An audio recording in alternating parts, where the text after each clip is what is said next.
మానవుని గురించి వివరించు శాస్త్రమును మానవ విజ్ఞాన శాస్త్రము అందురు. మనము మానవులమయ్యుండి మన గురించి మనం తెలుసుకోకపోతే జీవితం నిరర్థకమవుతుంది. పరమానందయ్య శిష్యులు తామెంతమందిమి గలమో లెక్కించేటప్పుడు తనను విడిచిపెట్టి మిగతా వాళ్ళను లెక్కించడం జరిగింది. మనము కూడా మన గురించి మనం తెలుసుకోకుండా మిగతా విషయములను తెలుసుకోవడం జరుగుతుంది.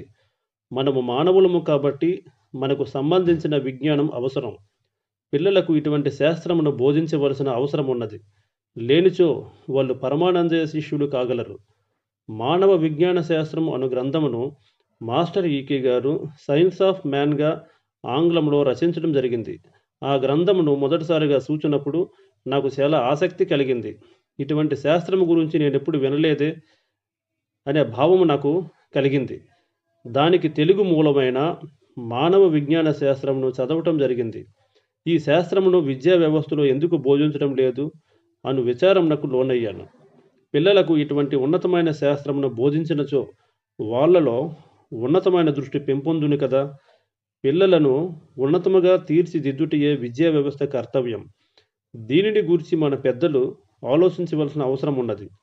ఇప్పుడు మానవ విజ్ఞాన శాస్త్రం యొక్క పరిధిని వివరించుకుందాం. ప్రతి జీవి పంచభూతములతో నిర్మించడం జరిగింది. ప్రతి జీవికి మరియు ప్రతి వస్తువుకు మొట్టమొదట కావలసినది చోటు.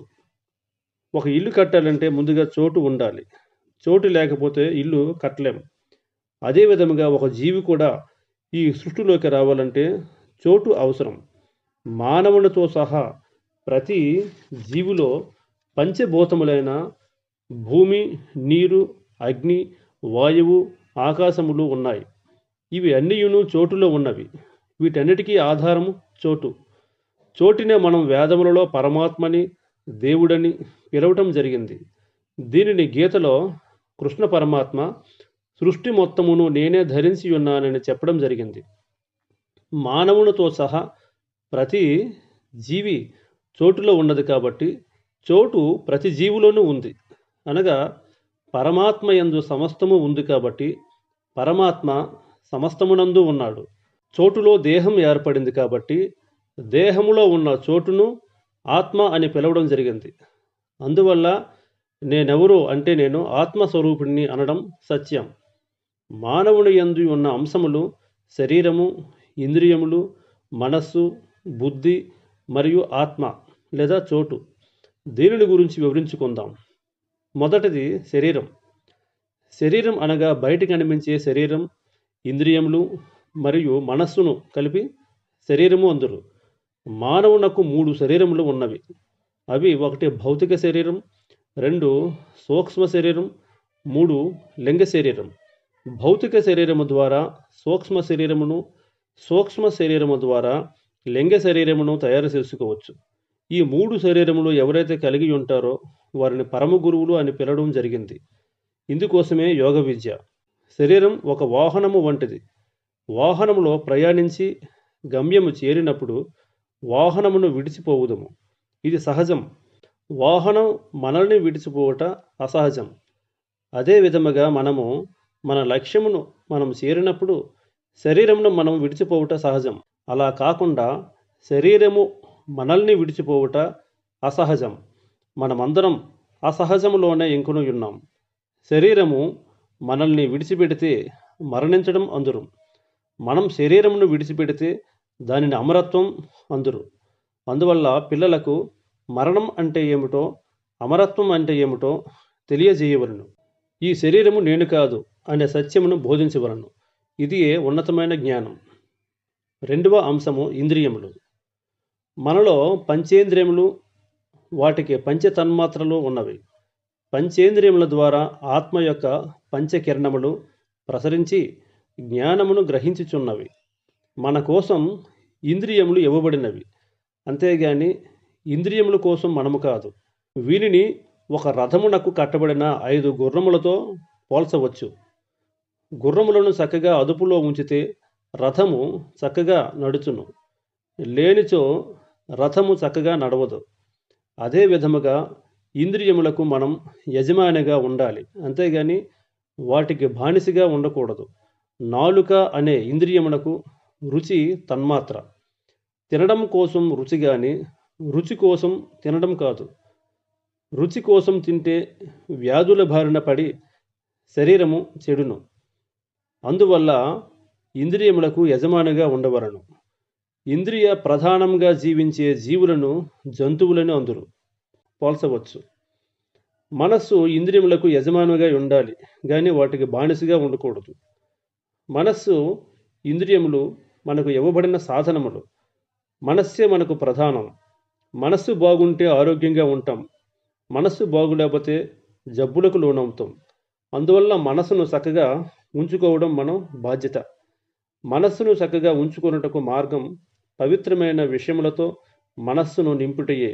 అరిషడ్వర్గములకు దుఃఖము, విచారముకు లోనవ్వకుండా చూసుకొనవలెను. వీటి యందు పిల్లలకి శిక్షణ ఇవ్వవలెను. 4వ అంశము బుద్ధి. బుద్ధి ప్రధానంగా జీవించే వాళ్ళను నరుడు అందరు. అనగా మానవుడుకు మనస్సు ప్రధానంగాక బుద్ధి ప్రధానంగా జీవిస్తే నరుడు కాగలడు. నరుడనగా నాశనము లేనివాడు. మనస్సు ఇంద్రియముల ద్వారా విషయములను గ్రహించుచున్నప్పుడు ఈ పని చేయవలనా వద్దా అని బుద్ధిని ఆశ్రయించి నిర్ణయించుకోవలను. జంతువులకు బుద్ధి లేదు. మానవునికి మాత్రమే బుద్ధి ఇవ్వబడినది. అందుకే ఎవరైనా చేయరాని పని చేయునప్పుడు గాడిద అని జంతువుతో పోల్చుదురు. మనము చేయు పనులు ముఖ్యంగా 2 రకములు. అవి 1 చేయవలసినవి అనగా కర్తవ్య కర్మలు. 2 చేయదలసినవి అనగా కామ్య కర్మలు. చేయవలసిన పని అనగా మనస్సు బుద్ధితో కూడి ఉన్నప్పుడు చేయు పనులు. చేయదలసనవి అనగా కామ్యకర్మలు తనకు అవసరం లేకున్నా ఇంద్రియముల కొరకు చేయు పనులు. అనగా మనస్సు ఇంద్రియములతో కూడి ఉన్నప్పుడు చేయు పనులు.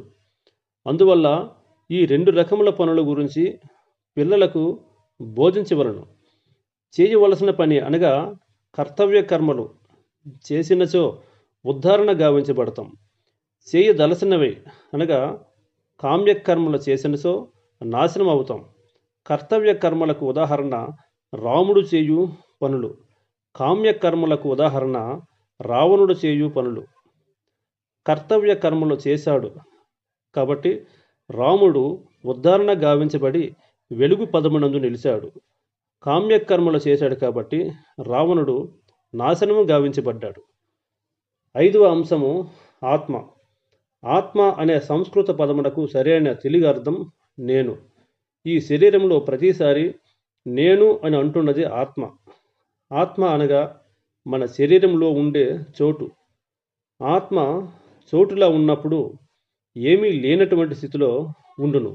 అది శరీరం ధరించినప్పుడు తన చుట్టూ వెలుగు ఏర్పడును. ఈ వెలుగునే బుద్ధి అందురు. ఉదాహరణకు విద్యుత్తు చోటులో ఉన్నప్పుడు మనకు కనిపించినటువంటి స్థితిలో ఉండను. అదే విద్యుత్తు ఒక తీగ ద్వారా బల్బులోకి ప్రవేశించినప్పుడు ఆ విద్యుత్తుకు వెలుగు ఏర్పడింది. అందువలననే బుద్ధిని వెలుగుతో పోల్చడం జరిగింది. మన యందు ముఖ్యంగా శాశ్వతం, అశాశ్వతం అను 2 అంశములు ఉన్నవి. ఆత్మ శాశ్వతం, శరీరం అశాశ్వతం. అందువలన తనకు నాశనం లేదు, తన శరీరమునకే నాశనము కలదు అనే సత్యమును ప్రతి ఒక్కరూ తెలుసుకొనవలను. ఇల్లు చోటులో కట్టినప్పుడు ఇంట్లో చోటు ఉండును. ఇల్లు శిథిలమై పడిపోయినా సరే చోటు మాత్రం మిగిలిపోవును. అదే విధముగా జీవులు కూడా. జీవుల శరీరం నాశనమైనా సరే జీవులలో ఉండే చోటు అనగా ఆత్మకు నాశనము లేదనే సత్యమును అందరూ తెలుసుకొనవలను. ఇటువంటి విషయములను విపులముగా గ్రంథంగా రూపొందించి విద్యార్థులకు బోధించినచో విద్యార్థుల దృష్టి యొక్క పరిధి విస్తరించును.